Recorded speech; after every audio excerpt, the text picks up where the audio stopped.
大家平安，哈利路亚，新年快乐，兄弟姐妹们！我们进入2022年，今天是第2号。我们相信主耶稣是引导着我们，看顾着我们。我们相信，在新的一年，新的希望，我们要全心全意，用纯洁的心来敬拜他。阿们。让我们开始之前，让我们一起来低头祷告，好不好？感谢你，主耶稣，感谢你，感谢你赐给我们新的一年，来到你面前，可以来敬拜你。感谢你，主耶稣，我们相信，我们用一个纯洁的心来敬拜你，伴随着我们，引导着我们，耶稣，感谢你，感谢你。我们相信，我们的人生都与你同在，我们感到安宁。感谢你，耶稣。奉主耶稣的名，哈利路亚，阿们。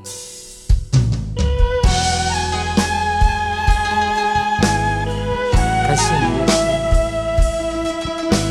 在那时刻，我们在纯洁的心来敬拜你，耶稣。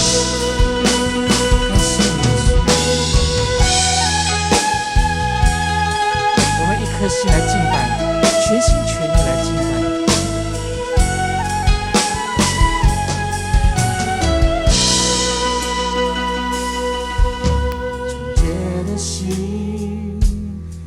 是我渴慕，一颗紧跟随着你的心，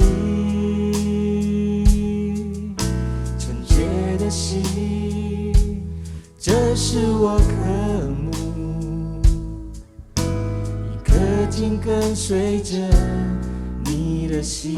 一起来唱纯洁的心，纯洁的心，这是我渴慕，可紧跟随着你的心，纯洁的心，这是我渴慕，可紧跟随着你的心。谨记你的话语，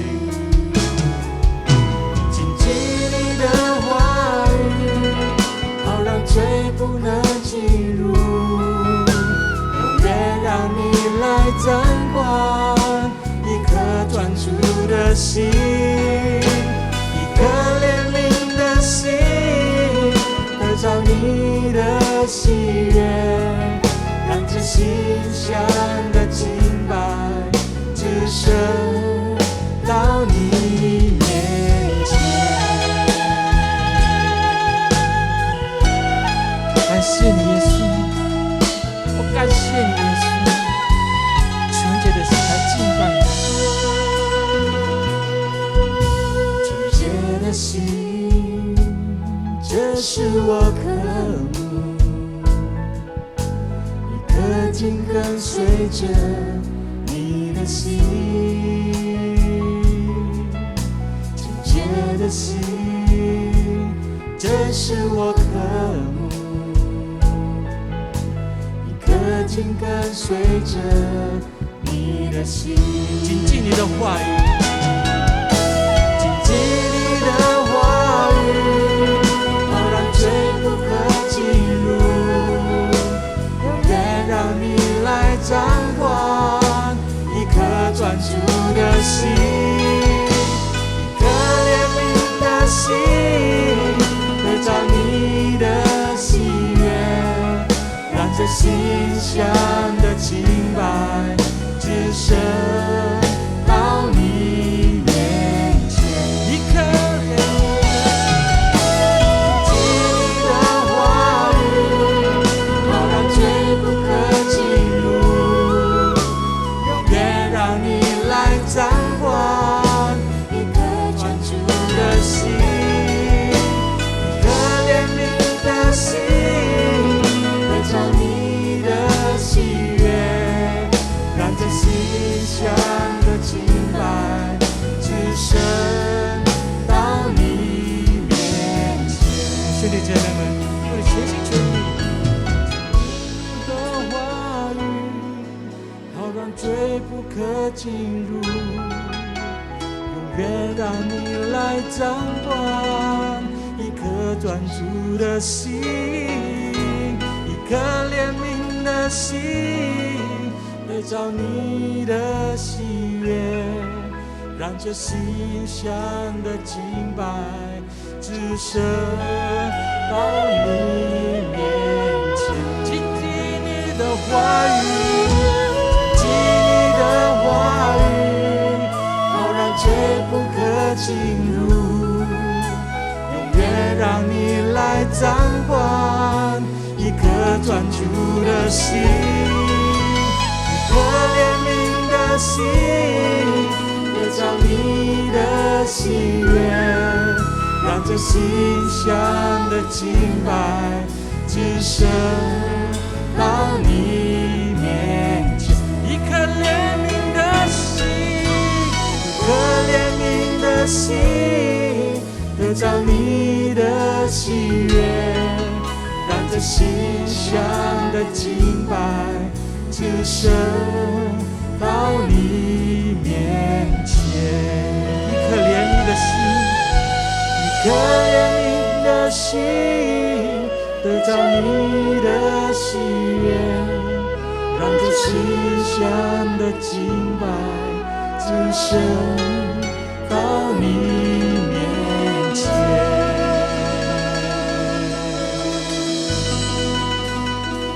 感谢你，耶稣，哈利路亚！我全心全意敬拜你，你配得赞美，哈利路亚！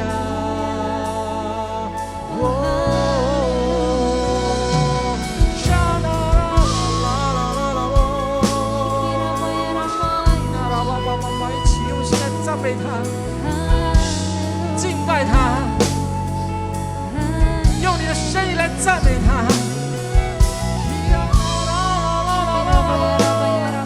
哈利路亚，我赞美你，我敬拜你，耶稣。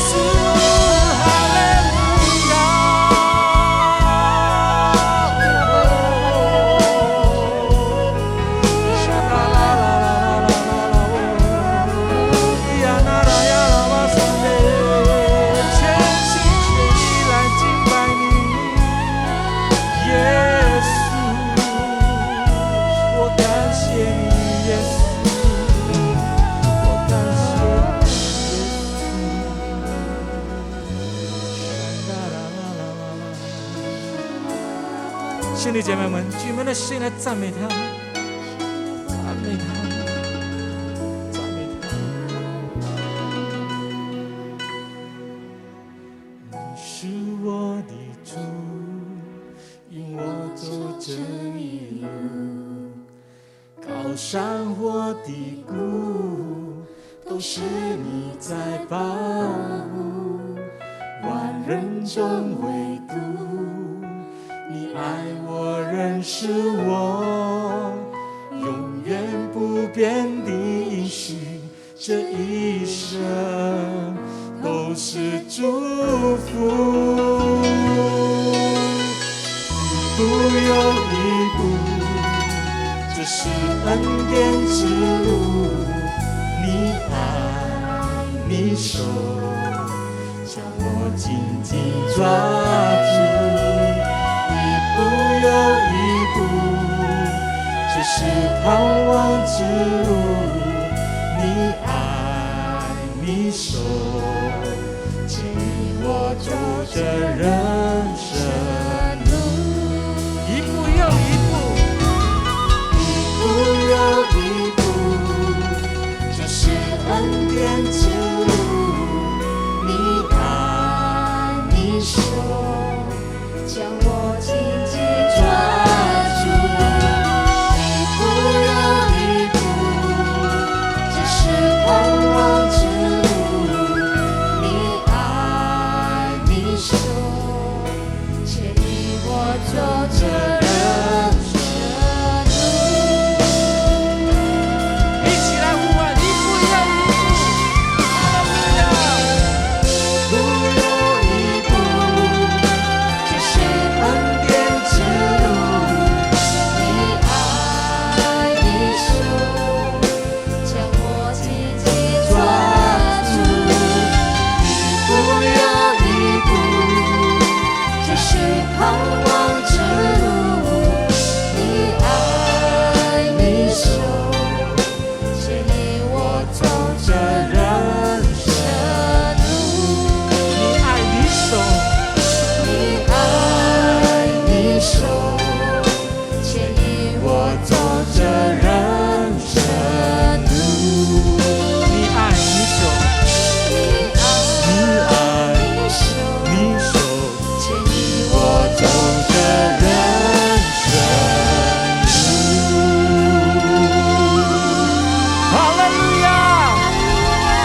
亚，哈利路亚，哈利路亚！兄弟姐妹们，我们相信新的一年，我们有一切歌颂来赞美他。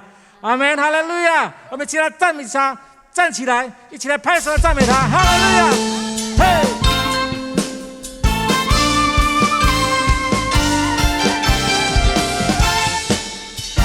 放松你自己来赞美他，哈利路亚！一切歌颂赞美都归我主我的神，你是配的，你是配的歌颂与赞美。我们要高声欢呼，阿门，哈利路亚！我们高声欢呼，高举耶稣之名，哈利路亚！再多一次好不好？一起来赞美他，一切歌颂赞美主耶稣，耶！一切歌颂赞美都归我主我的神，你是配的歌颂与赞美。我们要高声欢呼，耶！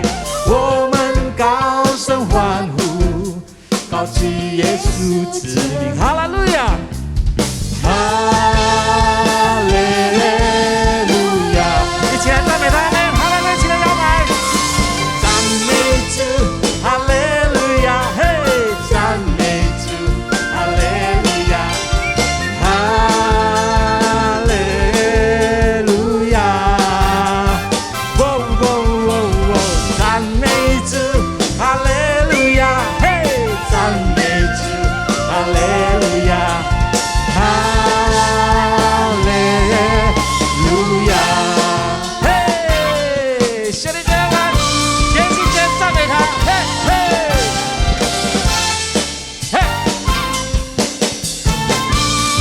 在主面前来赞美他，一切歌颂。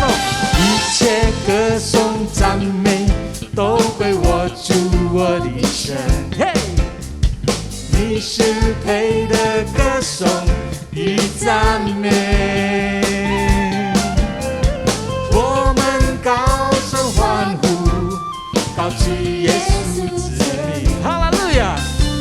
哈利路亚！一起用心来赞美他，阿门！嘿！赞美主，哈利路亚！赞美主，哈利路亚！哈利路亚！一起来赞美他，嘿！赞美主，哈利路亚！嘿！赞美主，哈利路亚！一起来拍手吧，赞美他，赞美主，哈利路亚！赞美主，哈利路亚！嘿！赞美主，哈利路亚！哈利路亚！哦哦哦哦，赞美主，哈利路亚！嘿，赞美主，哈利路亚！哈利路亚！一起来赞美他，嘿！赞美主，哈利路亚！嘿，赞美主，哈利路亚！哈利路亚！嘿，赞美主，赞美主，哈利路亚！赞美主，哈利路亚！哈利路亚！哈利路亚！嘿，哈利路亚！再分享吧，一起呼喊哈利路亚！哈利路亚！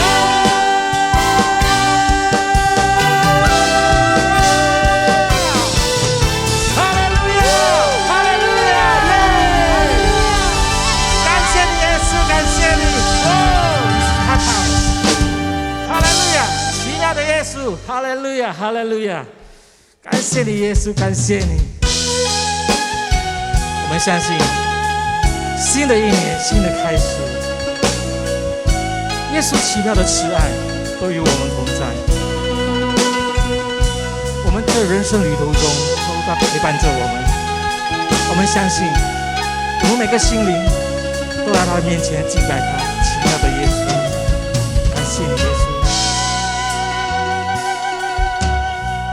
妙的耶稣，奇妙的慈爱，都已彰显在我的人生旅途中。你在深山中应允的一切，全然都为我实现了。再读一次好不好，兄弟姐妹？奇妙的耶稣，奇妙的耶稣，奇妙的慈爱，都已彰显在我的人生旅途中。你在深山中应允的一切，全然都为我实现了。这一生你为我做了，这一生你为我做了许多奇妙事，我心感谢你，我心赞美你，如何才能回报你那伟大的慈爱？我敬拜你耶稣，直到永远。感谢你耶稣，感谢你，奇妙的耶稣，奇妙的耶稣，奇妙的慈爱，都已彰显在我的人生旅途中。你在深山中应允的一切，全然都为我实现了。这一生你为我做了，这一生你为我做了许多奇妙事，我心感谢你，我心赞美你，如何才能回报你那伟大的慈爱？我敬拜你耶稣，直到永远。兄弟姐妹们，这一生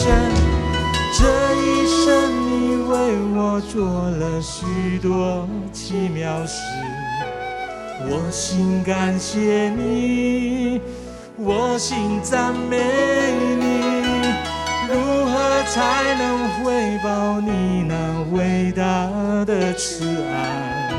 我敬拜你耶稣，直到永远。兄弟姐妹们，用你全心全意去唱。这一生你为我做了许多奇妙事，我心感谢你，我心赞美你，如何才能回报你那伟大的慈爱？我敬拜你耶稣，直到永远。这一生你为我做了，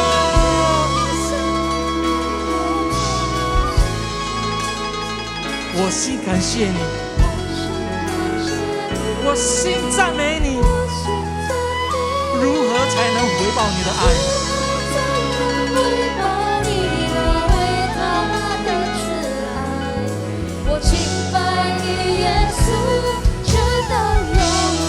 再多一次，这一生你为我做了许多奇妙的事，哈利路亚！这一生你为我做了许多奇妙事，我心感谢你，我心赞美你，如何才能回报你那伟大的慈爱？我敬拜你耶稣，直到永远。我敬拜你耶稣，我敬拜你耶稣，直到永远。我敬拜你耶稣，直到永远，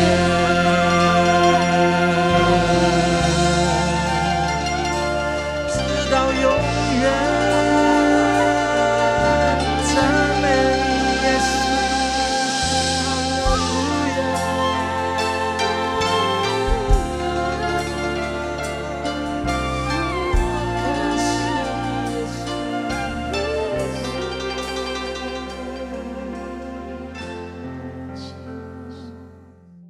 Shalom semuanya. Kita baru saja memasuki tahun yang baru, yaitu tahun 2022. Kita baru saja meninggalkan tahun 2021, tahun integritas, the year of integrity, di mana Tuhan menekankan agar kita hidup berintegritas, yang artinya semakin menyerupai dengan gambar Yesus. Mungkin ada yang bertanya-tanya, bagaimana keadaan tahun 2022? Apakah keadaan saya akan lebih baik atau lebih jelek? Bagi saudara yang sedang bertanya-tanya seperti itu, saya mau katakan bahwa kita harus berpegang pada firman Tuhan. Sesuai dengan Ratapan 3 ayat 22 dan 23 yang berkata, tak berkesudahan kasih setia Tuhan, tak habis-habisnya rahmatnya, selalu baru tiap pagi, besar kesetiaanmu. Berdasarkan ayat ini, kita harus percaya bahwa kasih setia Tuhan selalu baru tiap hari, selalu baru tiap minggu, selalu baru tiap bulan, dan selalu baru tiap tahun. Karena itu, saya akan mengajak saudara-saudara untuk memperkatakan ini. Tuhan, saya percaya tahun 2022 akan lebih baik daripada tahun 2021. Karena kasih setia Tuhan selalu baru tiap hari, selalu baru tiap minggu, selalu baru tiap bulan, dan selalu baru tiap tahun. Kasih Tuhan tak berkesudahan, tak habis-habisnya rahmatnya, selalu baru setiap pagi, baru setiap pagi, besar setiamu Tuhan, besar setiamu, besar setiamu Tuhan, besar setiamu.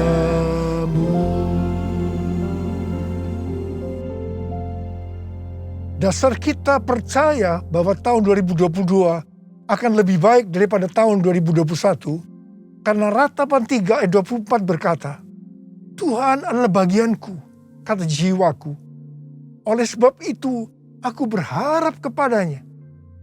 Jadi karena kita akan selalu berharap kepadanya, maka kita akan berkata bahwa tahun 2022 akan lebih baik dibanding tahun 2021. Apa yang terjadi kalau kita berharap kepadanya? Yang pertama, sesuai dengan Yesaya 40 ayat 30 dan 31, maka orang yang berharap kepada Tuhan akan mendapatkan kekuatan yang baru, yang akan melebihi kekuatan orang-orang muda. Mereka seumpama Raja Wali yang naik terbang dengan kekuatan sayapnya. Mereka berlari dan tidak menjadi lesu. Mereka berjalan dan tidak menjadi lelah. Haleluya! Orang yang berharap Tuhan diperbarui kuatnya, terbang naik dengan sayap Raja Wali, berlari tiada penat, berjalan tiada lelah. Ajarku harap Kau Tuhan, ajarku harap Kau Tuhan, ajarku harap Kau Tuhan. Yang kedua, hal yang terjadi kalau kita berharap kepadanya sesuai dengan Mazmur 37 ayat 23 dan 24 yang berkata, Tuhan menetapkan langkah-langkah orang yang hidupnya berkenan kepadanya. Apabila ia jatuh, tidaklah sampai tergeletak, sebab Tuhan menopang tangannya. Orang yang hidupnya berkenan kepada Tuhan adalah orang yang berharap kepada Tuhan. Bagi orang yang seperti itu, Tuhan akan menetapkan langkah-langkahnya. Dan apabila ia jatuh, tidaklah sampai tergeletak, sebab Tuhan menopang tangannya. Perlu dicatat, sebagai orang-orang yang berkenan kepada Tuhan, kita bisa jatuh ke dalam berbagai macam kegagalan dan masalah. Tetapi Alkitab berkata, kita bisa jatuh, tetapi tidak sampai tergeletak, sebab Tuhan menopang tangan kita. Tuhan menetapkan langkah-langkah orang yang hidupnya berkenan kepadanya. Apabila ia jatuh, tak sampai tergeletak, sebab Tuhan menopang tangannya. Tangannya, oh tangannya, sebab Tuhan menopang tangannya. Apabila ia jatuh, tak sampai tergeletak, sebab Tuhan menopang tangannya. Sebab Tuhan menopang tangannya. Sebab Tuhan menopang tanganku. Sebab Tuhan menopang tanganku. Yang ketiga, hal yang terjadi kalau kita berharap kepadanya adalah sesuai dengan Yeremia 17 ayat 7 dan 8 yang berkata, diberkatilah orang yang mengandalkan Tuhan, yang menaruh harapannya pada Tuhan. Ia akan seperti pohon yang ditanam di tepi air, yang merambatkan akar-akarnya ke tepi batang air, dan yang tidak mengalami datangnya panas terik, yang daunnya tetap hijau, yang tidak khawatir dalam tahun kering, dan yang tidak berhenti menghasilkan buah. Haleluya! Yang keempat, hal yang akan terjadi kalau kita berharap kepadanya, sesuai dengan Mazmur 32 ayat 8 dan Mazmur 33 ayat 18, bahwa mata Tuhan tertuju kepada mereka yang takut akan Dia, kepada mereka yang berharap akan kasih setianya. Tuhan akan mengajar, menasehati, dan menunjukkan jalan yang harus kita tempuh. Tuntunan Tuhan ini akan kita mengerti hanya kalau mata kita tertuju kepada Dia. Alasan yang kedua, mengapa kita berkata kalau tahun 2022 akan lebih baik daripada tahun 2021? Karena hati kita melekat kepada Tuhan. Karena kita hidup intim dengan Tuhan.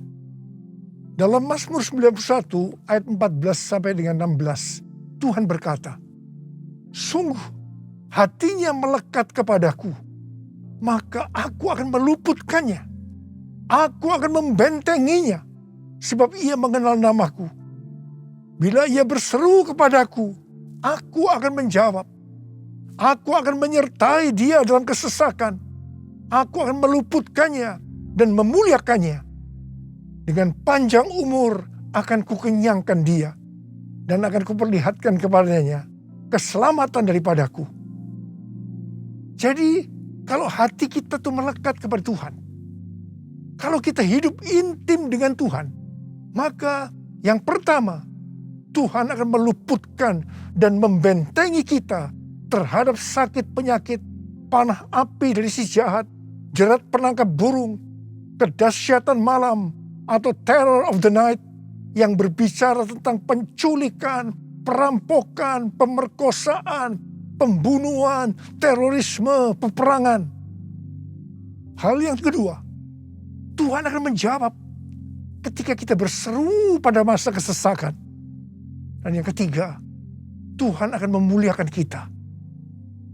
Yang keempat, Tuhan akan memberikan panjang umur dengan berkat yang melimpah. Dan yang kelima, Tuhan akan memberikan keselamatan. Haleluya!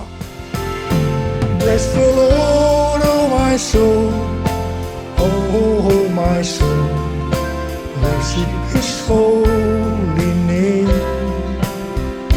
Sing like never before, soul, I worship your holy name. Bless the Lord, oh my soul, oh my soul, worship his holy name.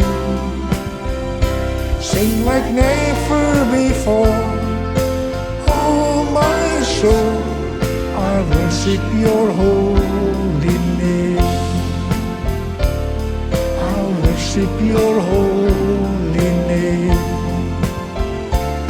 I worship your holy name. Tuhan menuntun kita untuk memasuki tahun 2022 dengan memberikan tema bahwa tahun 2022 adalah tahun paradigma yang baru. The year of new paradigm. Definisi paradigma menurut Kamus Besar Bahasa Indonesia adalah model dan juga kerangka berpikir. Definisi paradigma menurut Westminster Dictionary of Theological Terms bahwa paradigma berarti contoh, pola, model, dan istilah ini sering dipakai untuk menunjukkan cara berpikir dalam teologi ketika bahan-bahan dikumpulkan dan diatur dalam satu pola atau cara tertentu seperti dalam doktrin. Tuhan memberikan ayat emas untuk tema ini, yaitu Yesaya 43 ayat 18 sampai dengan 21 dan Filipi 3 ayat 13 dan 14. Dalam Yesaya 43 ayat 14 sampai dengan 21, Tuhan berkata bahwa dulu orang Israel dibebaskan dari kejaran Firaun dan pasukannya dengan cara Firaun dan pasukannya mati di tengah-tengah Laut Merah. Tetapi sekarang orang Israel akan dibebaskan dari Babel dengan cara yang berbeda. Tuhan berkata, jangan ingat hal-hal yang dulu. Sekarang aku hendak membuat sesuatu yang baru. Kalau dulu Allah menyelamatkan Israel lewat jalan laut, sekarang Allah menyelamatkan Israel dengan cara yang baru. Allah akan menyelamatkan mereka lewat jalan di padang gurun dan sungai di padang belantara. Ini adalah paradigma yang baru. Bagian Tuhan adalah memberikan paradigma yang baru.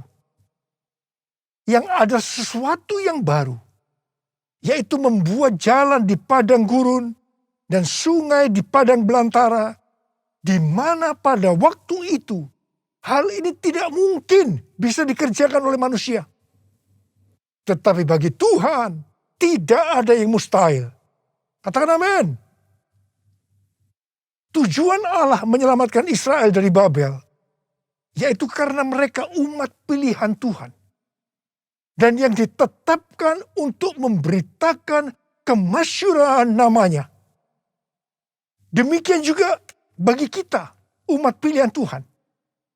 Pada tahun 2022 ini, Tuhan akan menolong dan membebaskan kita dari masalah-masalah yang terjadi dalam seluruh aspek kehidupan kita.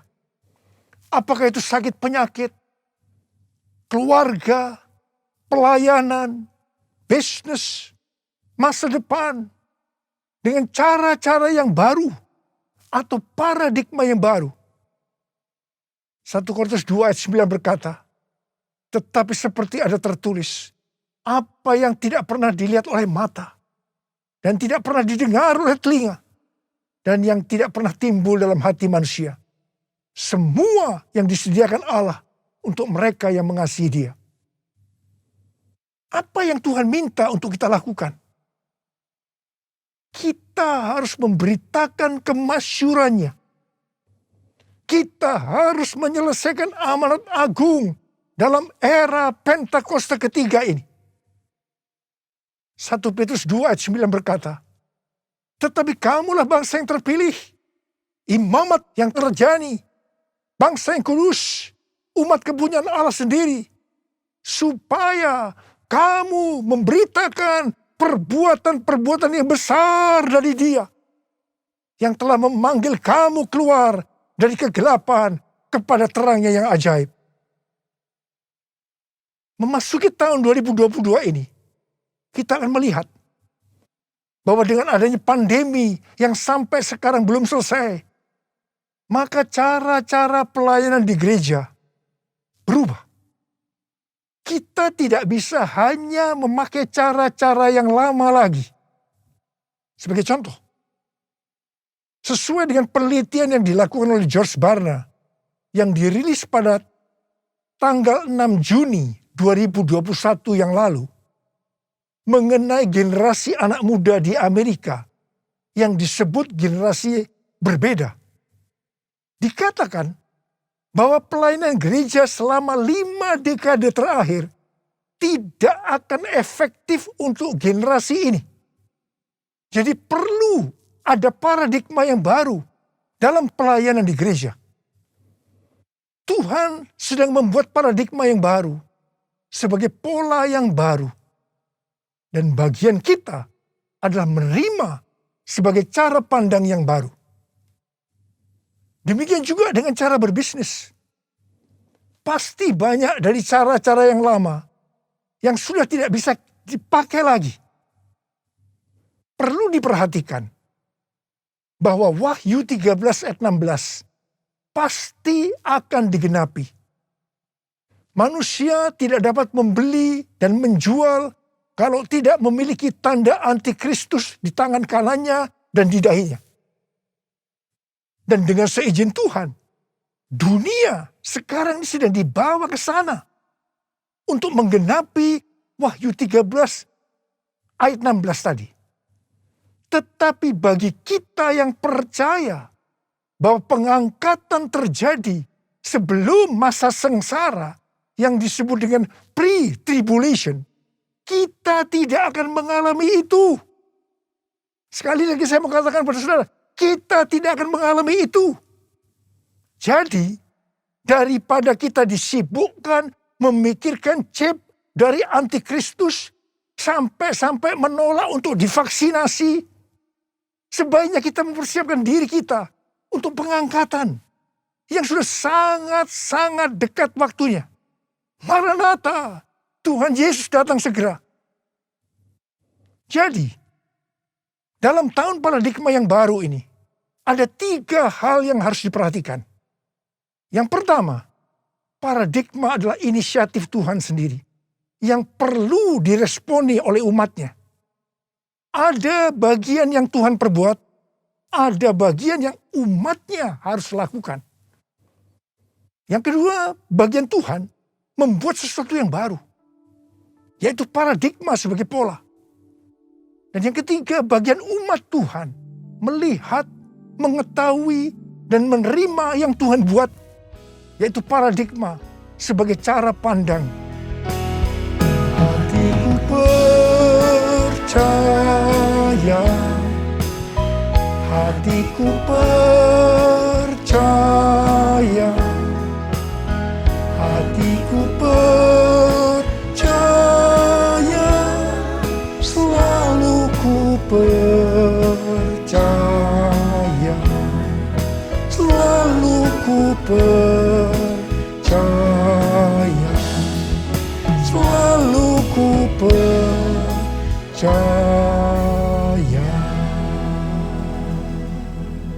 Sesuai dengan Filipi 3 ayat 7 sampai dengan 9, dikatakan titik tolak perubahan paradigma Paulus terkait dengan masa lalunya adalah karena pengenalan akan Kristus Yesus. Orang yang berjumpa dengan Tuhan Yesus seharusnya mengalami perubahan paradigma. Artinya memiliki paradigma yang baru. Untuk itu, sesuai dengan Filipi 3 ayat 13 dan 14 yang merupakan ayat emas kita tadi, Paulus melupakan apa yang telah di belakangnya dan mengarahkan diri kepada apa yang di depannya dan berlari-lari kepada tujuan. Artinya mengejar sekalipun menderita untuk memperoleh hadiah, yaitu panggilan surgawi dari Allah dalam Kristus Yesus. Kita juga harus berpikir tidak hanya masuk surga saja, tetapi masuk surga dengan hadiah berupa mahkota. Karena itu, mari kita responi ajakan Rasul Paulus untuk memiliki dan menghidupi paradigma yang baru. Memiliki paradigma yang baru dalam mengikut Tuhan adalah suatu keharusan. Sekali lagi, suatu keharusan. Firman Tuhan berkata, kita harus meninggalkan cara hidup yang lama ketika kita berbalik untuk mengikut Tuhan.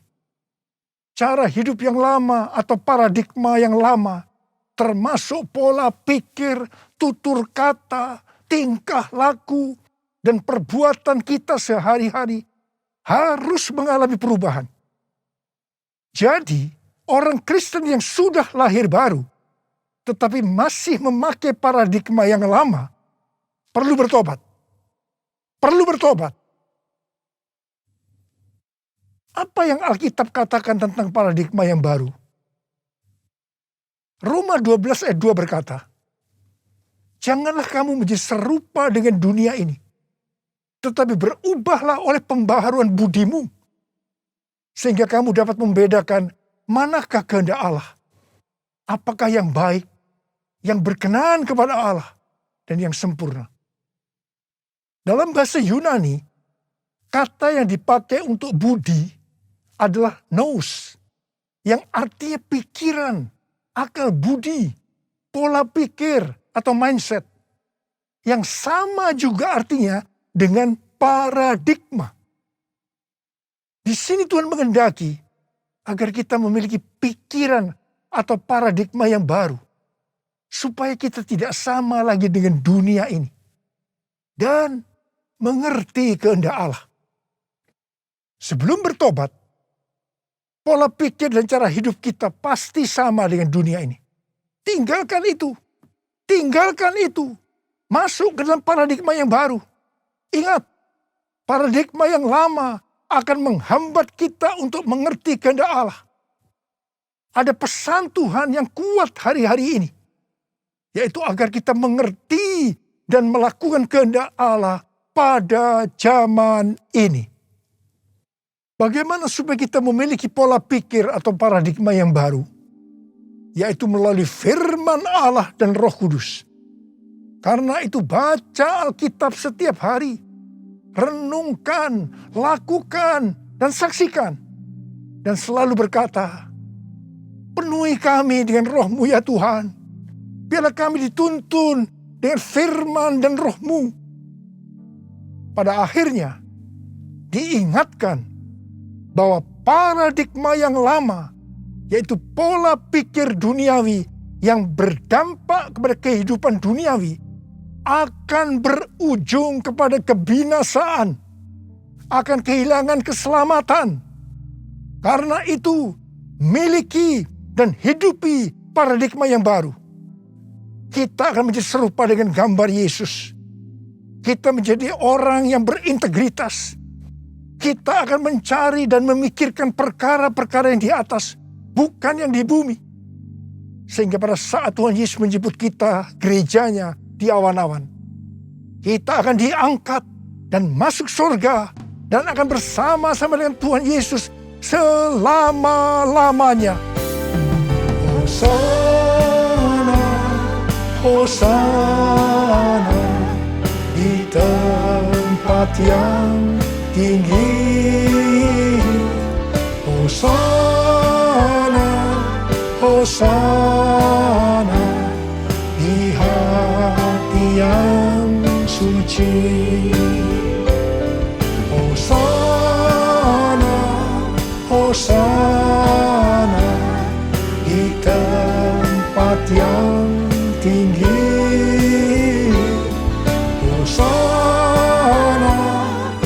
Hosana, di hati yang suci,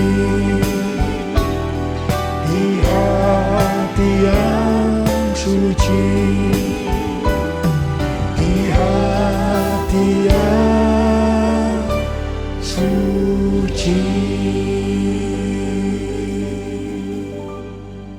Jadi saudara-saudara, memasuki tahun 2022 yang Tuhan berikan tema tahun paradigma yang baru, the year of new paradigm, maka ada 6 hal yang harus diperhatikan. Yang pertama, Tuhan sedang membuat paradigma yang baru dan kita harus menerimanya sebagai pola pikir dan cara pandang yang baru. Yang kedua, Tuhan akan menolong dan akan membebaskan kita dari masalah-masalah yang terjadi dalam seluruh aspek kehidupan kita dengan paradigma yang baru. Dan kita harus mengerti dan menerimanya. 1 Korintus 2 ayat 9 akan kita alami. Yaitu apa yang belum pernah dilihat oleh mata, belum pernah didengar oleh telinga, belum pernah timbul dalam hati, akan kita alami. Karena kita mengasihi Tuhan Yesus. Tuhan mengingatkan kita, ini yang ketiga, sebagai orang Kristen yang sudah lahir baru, agar kita meninggalkan kehidupan duniawi yang disebut dengan paradigma yang lama, untuk masuk dalam paradigma yang baru, yaitu kehidupan surgawi. Yang keempat, untuk itu kita harus melupakan apa yang ada di belakang kita, yaitu kehidupan duniawi, dan mengarahkan diri kita kepada apa yang ada di hadapan kita, yaitu kehidupan surgawi, dan berlari-lari kepada tujuan, yang artinya mengejar sekalipun menderita untuk memperoleh hadiah berupa mahkota.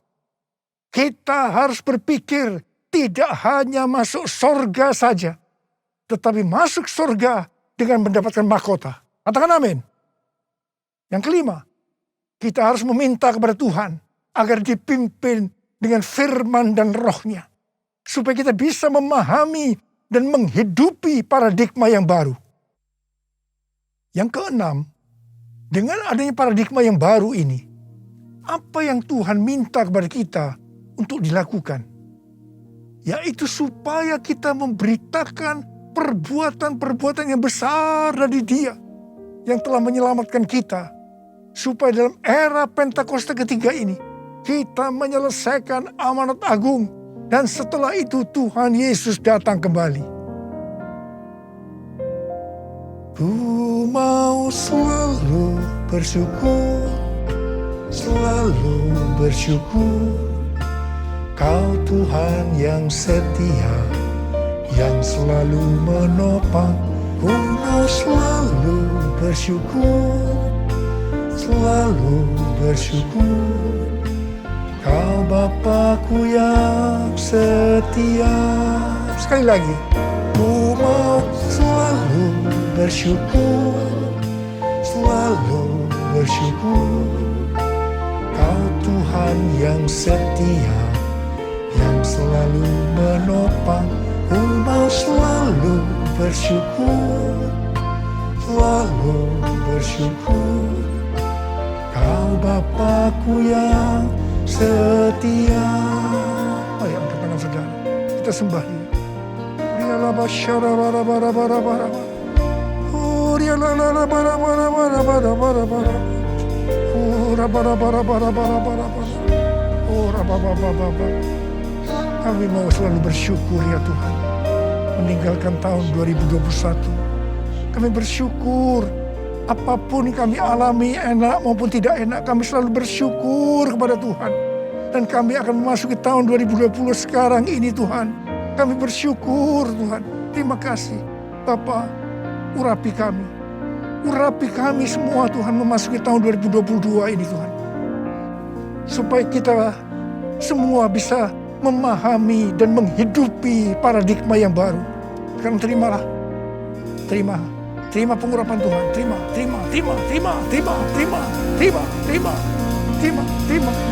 Tuhan, kami mengucap syukur ya Tuhan. Kami mengucap syukur ya Tuhan.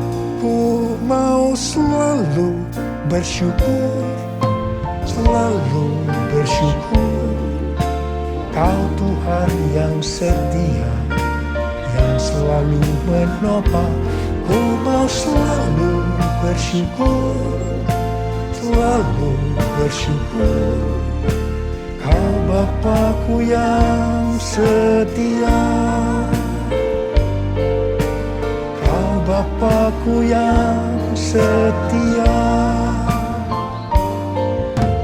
Kau Bapa-Ku yang setia.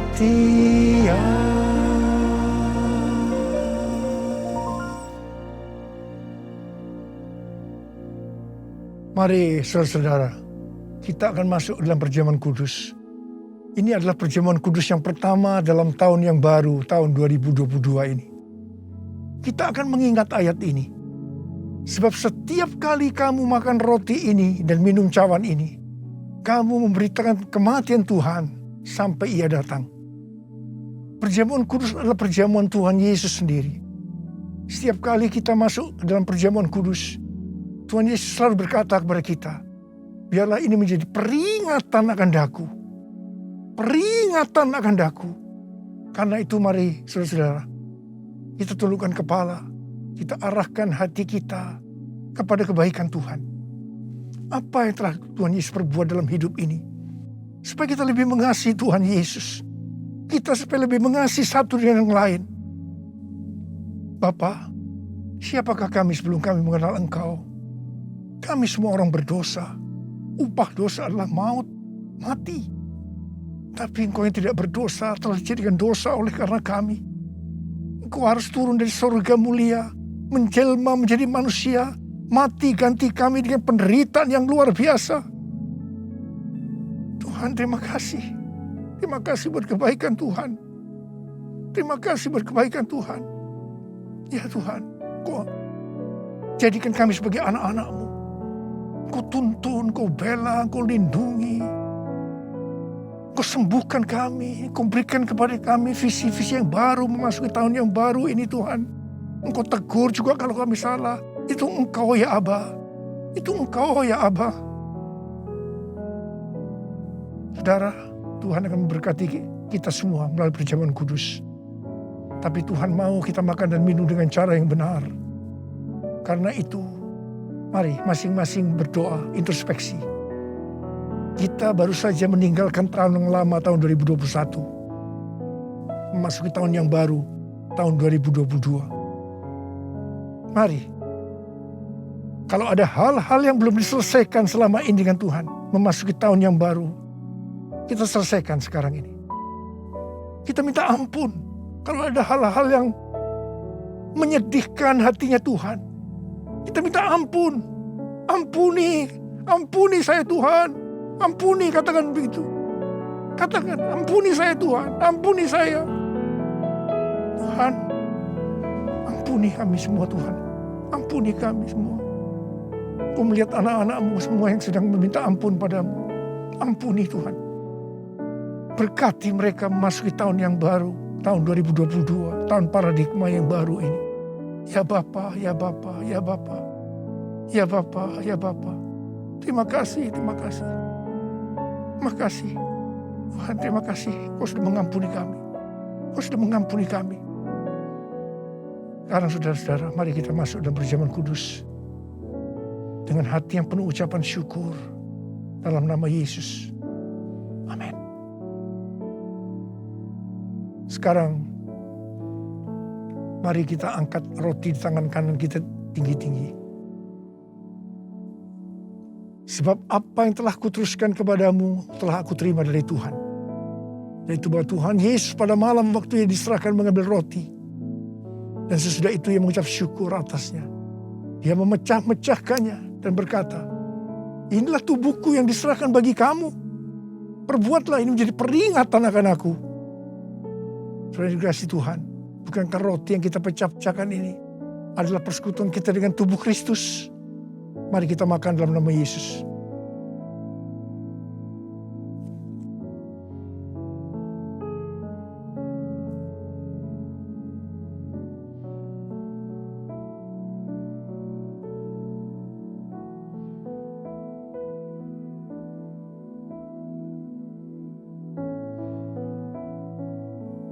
Angkat cawan di tangan kanan kita tinggi-tinggi.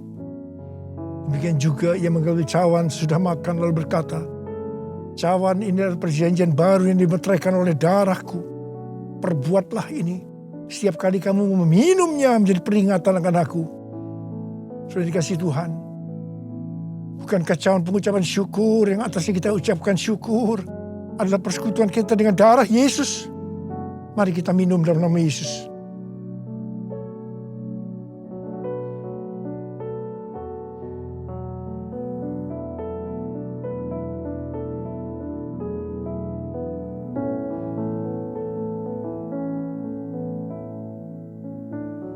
Mari angkat tangan kita.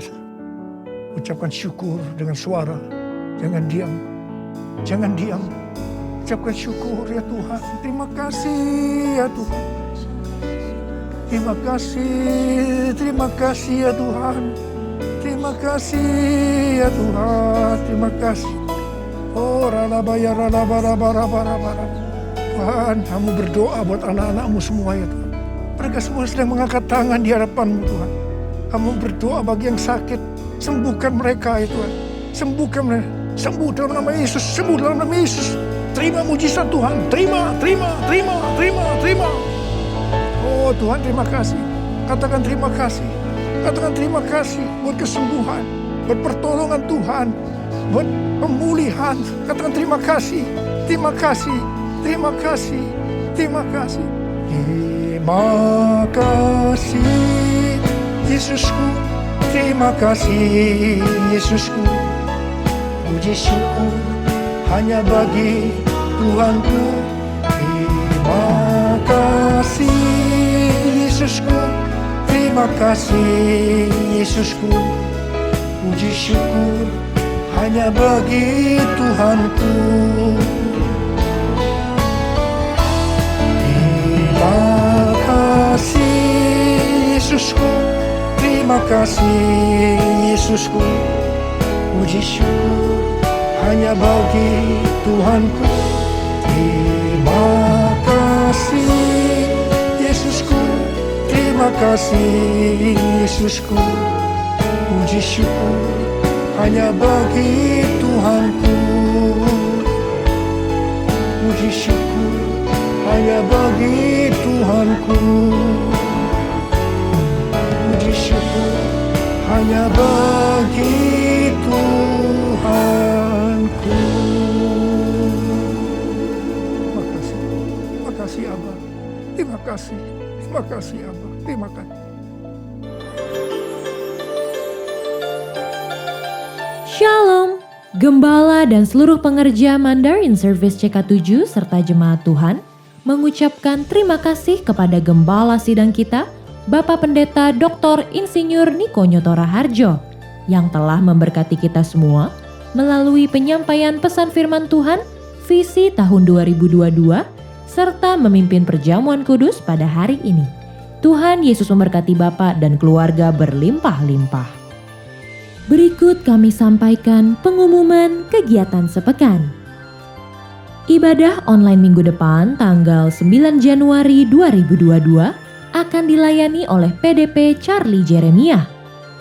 Ibadah tersebut akan disertai pula dengan ibadah Raya Bahasa Indonesia secara live streaming pada pukul 7 pagi, 9, 11.30, 2 siang dan setengah 5 sore. Dan ibadah secara online mulai pukul 7 pagi untuk ibadah dewasa muda atau young adult, ibadah youth and junior bahasa Indonesia, ibadah anak bahasa Inggris dan bahasa Indonesia, serta ibadah anak berkebutuhan khusus di channel YouTube yang sama, GBI PRJ CK7.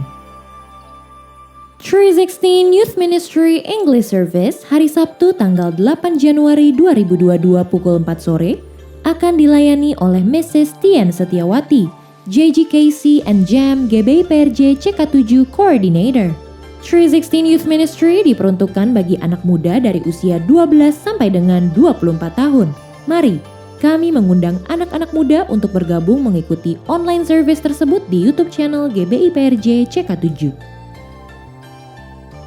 Untuk persembahan umum atau kolekte, perpuluhan jemaat, ucapan syukur, dan lain-lain dapat dilakukan melalui e-banking, mobile banking, ATM, maupun online di website ke rekening persembahan CK7 BCA Cabang Tamrin dengan nomor account 206 333 8222 atas nama GBI PRJ. Ibadah on-site hari Minggu tanggal 9 Januari 2022 akan dilakukan di GBI PRJ pukul 9 pagi, 11.30 dan setengah 5 sore yang akan dilayani oleh Bapak Pendeta Johan Lumoindong. GBI Intercon pukul 9 pagi, 11.30 dan setengah 5 sore yang akan dilayani oleh Ibu Evangelis Gina Darmawan. GBI Alam Sutra Mall pukul 9 pagi, 11.30 dan setengah 5 sore yang akan dilayani oleh Pastor JJ Simko Putra. Tempat terbatas. Untuk itu pastikan Bapak Ibu booking e-tiket melalui apps GBI PRJ Group CK7 guna mengikuti ibadah tersebut mulai hari Senin 3 Januari 2022 pukul 9 pagi.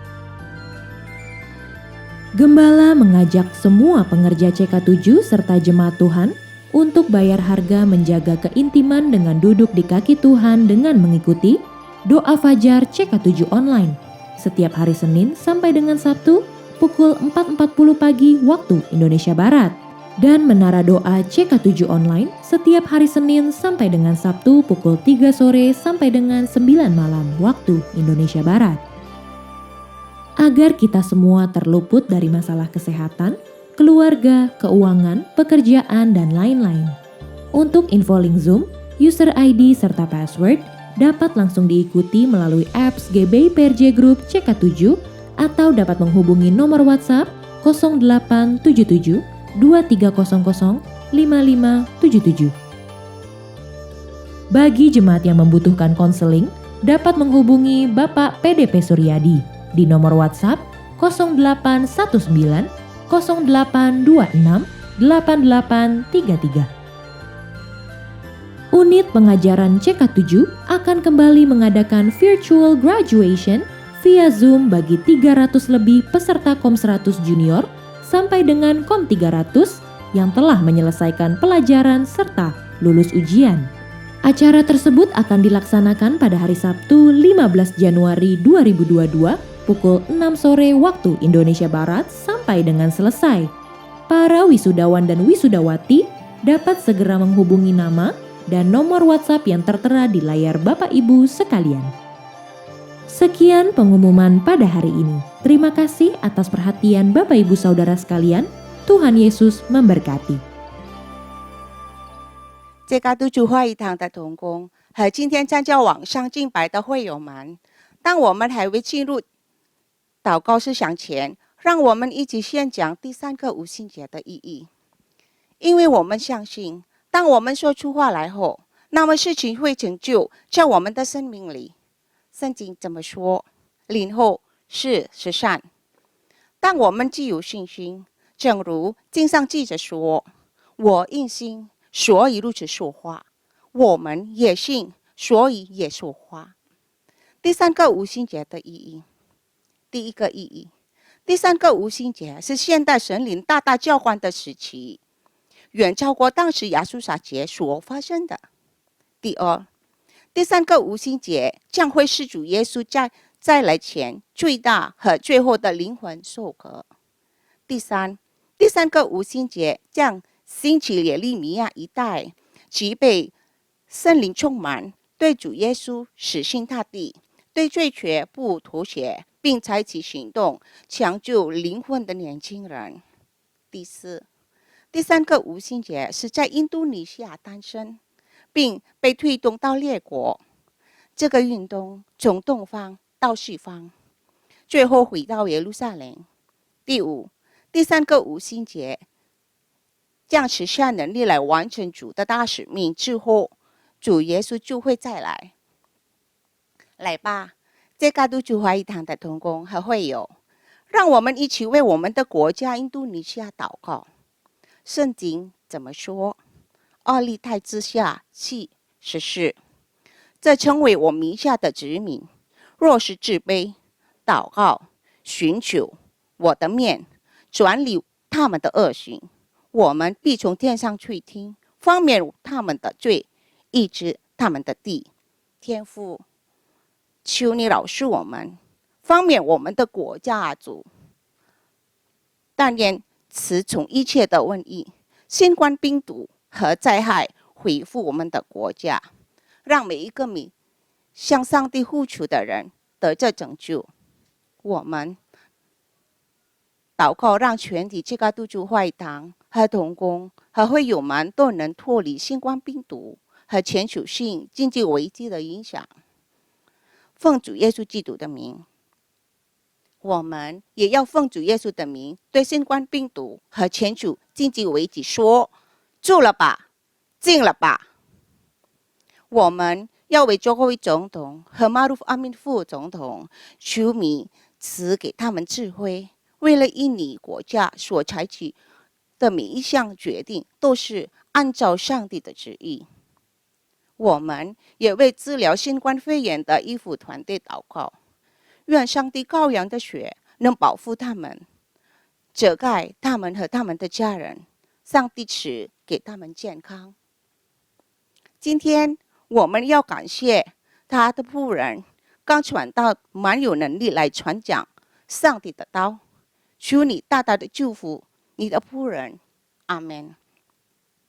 我们也要为我们的总主任杨东宝牧师祷告，求上帝祝福他的健康、他的家人及他的牧羊事工，使他持续被使用成为第三个五旬节的使者，来完成主耶稣基督的大使命。我们也为我们的基督徒牧师长许元哲医生牧师祷告，求上帝祝福他的健康并家人，愿他妻子 Olivia、孩子学会的和孙儿们都蒙福。求上帝成为他仆人和家人的盾牌和帮助。上帝也赐福你仆人在基督徒的牧羊圣工，使我们所有的基督徒的子民配得在上帝面前。我们也为波德里教会、省的教会、奥拉罗伯大学和世界福音联盟祷告，愿上帝使用他们赢得更多的灵魂。也为在基督徒兴起耶利米亚一带祷告，求上帝大大的使用他们。我们也为每一位同工和在今天基督徒参加网上敬拜的会友们祷告。我们也为有病的祷告，上帝已经医治他们，但中但得，求上帝赐给他们安息。需要答案的，上帝已经应允他们。奉主耶稣基督的名，让每一位求上帝的子民能脱离全球性的经济危机和疾病。上帝大大的祝福他们，阿们。 Angkat tangan saudara, terimalah berkat Tuhan. Kasih karunia yang berlimpah-limpah daripada Allah Bapa dalam Anak yang tunggal Yesus Kristus. Persekutuan yang manis dan Roh Kudus menyertai saudara sekalian mulai hari ini. Sampai Tuhan Yesus datang menjemput kita di awan-awan. Dan bahkan sampai selama-lamanya. Yang percaya bersama-sama katakan, Amin.